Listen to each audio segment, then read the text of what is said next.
Have you ever wondered if drunk birds slur their song? Well, no, of course not. Who the fuck would do that?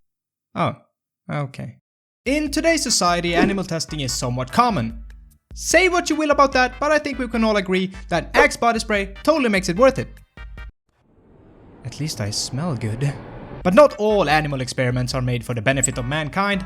Some just seem to be made for the fun of it. In the field of science, there's a problem. A majority of researchers are male, and as a man, I can tell you that sometimes, boys will be boys. As they say, give a man a fish, feed him for a day, give a man a beer, and he will wonder what happens when you give an alligator helium. That is an actual experiment that has been conducted. And trust me, there are many other super weird experiments that have been done in the name of science. So today I thought we would go through some of these extremely wild and wacky experiments to see if in fact scientists are out of their goddamn minds. Imagine this. You're laying in your bed late at night, you have a Pringles can in one hand and a sponge in the other. You're going to rev up that good old reliable 2004 Toyota Corolla engine, but you're out of gas. You have erectile dysfunction. I don't know about you, but I would say that's pretty bad. Consistently the second worst thing that could happen on a date. First being acts of terrorism. The easiest solution to this problem is Viagra. But some scientists said, fuck that shit, we ain't popping no pills to fuck no bitch. Cash me outside, how about that? I took some liberty with that quote, but I imagine it's pretty accurate. Instead, these scientists set out to create a new sort of Viagra flashlight. Simply shine the flashlight on your penis and watch it grow. And of course, they tried this on rats, using something called optogenetics.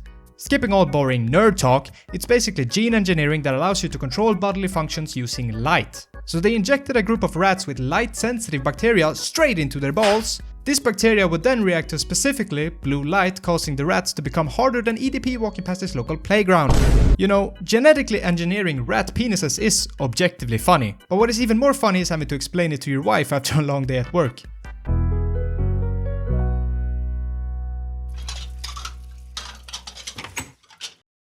So honey, how was work today? Yeah, we ran some new experiments and I got to inject a rat in the balls today. What? I injected a rat in the balls today. I'm calling your fucking shrink, John. You're sick. You're sick. Women, right? These artificial erections did have one slight side effect. The rats would not only get hard, but they would also ejaculate. And fast. I mean, really fast. We're talking fucking speedrun levels right here. Minutes faster than normal. But the scientists did specifically point out in their paper that no female rats were in the room at the time, so at least they were bros about it. Since the dawn of time, people have been asking, can we cure cancer? Will we one day be immortal? And will rats like jazz when they're on coke? For decades, these questions have been the center point of humanity. It is what drives science forward. And well, finally, we know the answer to one of them. In 2011, researchers wanted to see if giving rats coke would change their preference in music. Why? Well, it's fucking funny, that's for sure. As a control, they tested the lame, straight-edge rats to see if they preferred Beethoven or jazz. Truly a test of intellect. Most rats preferred Beethoven, although mainly they preferred silence. They then ran the same experiment but with the cool, hip, coke-sniffing rats, and to big surprise, the coked-up rats actually preferred jazz over classical music, even after the coke had worn off. Now, this is interesting and all, but I really think they should have just kept going, to truly see what is the optimal coke binge tune out there. Have a fucking tournament bracket. Do the coke rats like jazz or Chief Keef? Chief Keef or fucking Baby Shark? I just wanna know.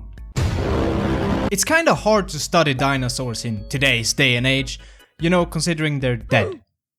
Thanks to bones and such, we kind of know how dinosaurs looked. Somewhat. But we don't know how they would actually move. Or like how they looked when they walked, I guess. We know they walked and did like ride around on fucking skateboards.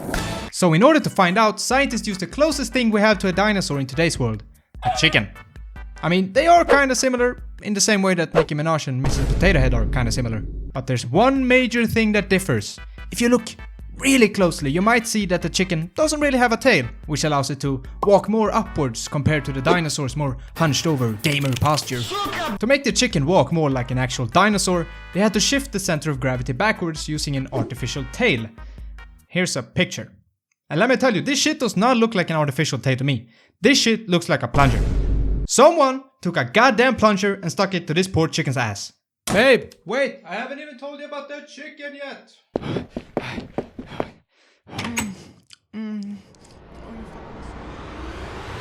Honey, what is this? What is this? I'll tell you what it fucking is. It's over. I'm fucking your brother. While you were so busy I don't even have a brother. Don't even get me started on the fucking alligators. You think this is the life I wanted? I didn't fucking sign up for this. You're a fucking piece of shit, John. You're a piece of shit.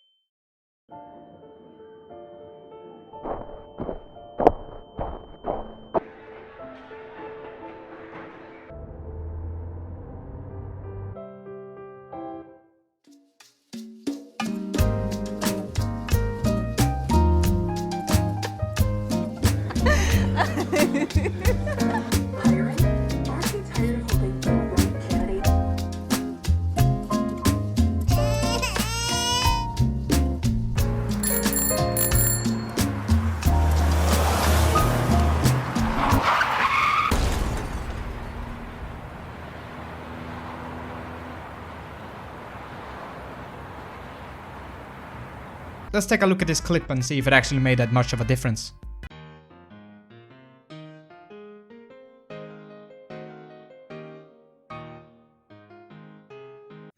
Okay, let me preface this with there is a full scientific research paper on this, complete with graphs, weird equations, I don't know what the fuck that is, and all of that other nerdy shit.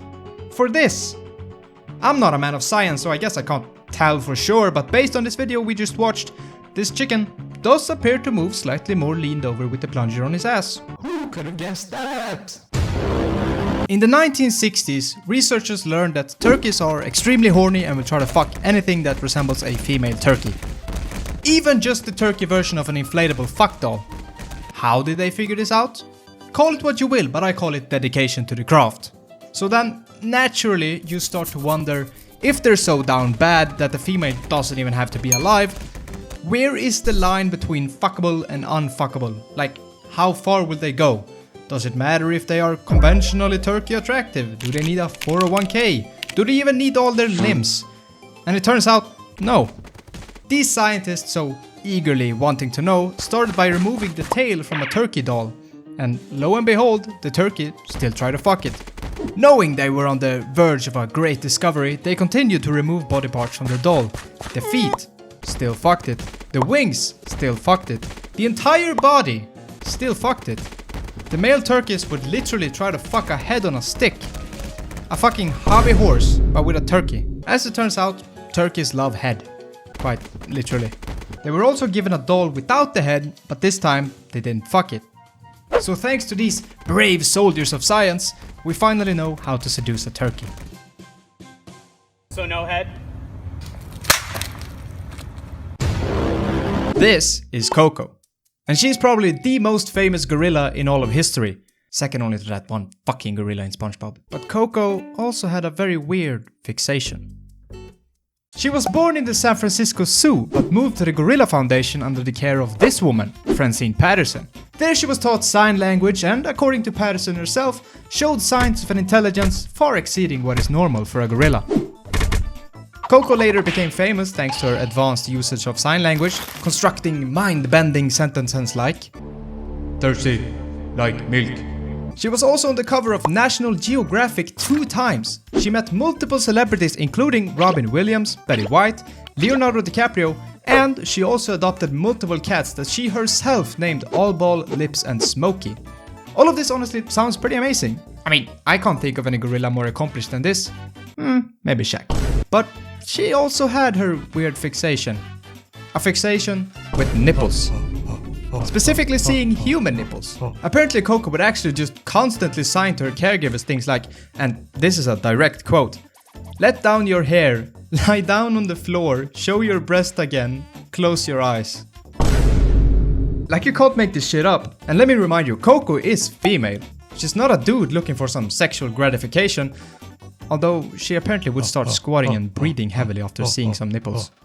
Her primary caregiver, Patterson, was actually involved in multiple lawsuits from previous employees that claimed they were pressured to flash Koko.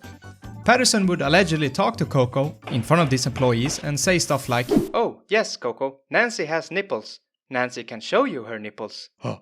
Look, I think we've all gotten a bit rowdy in the office from time to time. I myself put a 69 at the end of my email. But never in a million years did I think someone would get sexually harassed at the command of an animal. Fucking Koko just sitting there on her throne going, "Bring them to me. Bring me my nipples now, you peasants." When new employees were introduced to Koko, Patterson would pressure them to show their nipples, saying things like, "Everyone does it for her around here." And she would even make comments about the workers' nipples. On one occasion, she allegedly said, "Oh look, Koko, she has big nipples." Big nipple, big nipple. This nipple fascination was truly something very special and very prominent throughout Koko's life. In 1998, Koko and her caregiver Patterson announced they would hold an online chat on AOL, being the absolute first live chat between different species. And this was a pretty big deal. They talked about it on The Tonight Show, Howard Stern, and multiple newspapers around the world. Thousands of people gathered in the live chat to see what the gorilla would say. I think we all know where this is going, but here's a dramatic reading of my favorite parts from the transcript. "Welcome, Dr. Patterson and Koko. We're so happy you're here." "You're welcome. Let me explain what we're doing. We're going to be on the phone with a lot of people who are going to ask us questions Nipple. about you and about me. Lots of people." SBM87 asks, "What are the names of your kittens?" Foot. Foot isn't the name of your kitty. Koko, what's the name of your cat? Huff. No. Do you like to chat with other people? That was from Rulucky. Koko, do you like to talk to people? Fine. Nipple. Yes, that was her answer. Nipple rhymes with people, okay? She doesn't sign people per se. This is a very abstract one for her. Are you content with your life? That was from Jedi114. I'm very curious to see what she might say to that. Koko, are you happy? Fine. Storm1004 asks, "Dear Koko, I've watched you for years now. Your gentle spirit is inspiration for many. I'd like to know what you'd like for your birthday. What a sweet question." Birthday. Food and smokes. Smokes? Koko, do you feel love from the humans who have raised you and cared for you? Eli35150 asked that. We'll see what she says. I need to simplify that. This. Nipple this. Koko, do you think the people here love you? People. Apple give me. Do they love you? Love? No. How do you feel about Michael? Koko, how do you feel about Michael? Foot. Foot. Big toe foot. Foot means male, right? Yes, he's a good male. Nipple. What will she do now when we get off the phone? What does she eat for dinner? Candy. Hurry. Candy. She'll probably be very pleased to have her dinner. She's asking me for candy right now. After dinner. Candy. Hurry. She has vegetables for dinner. Raw vegetables. Nipple.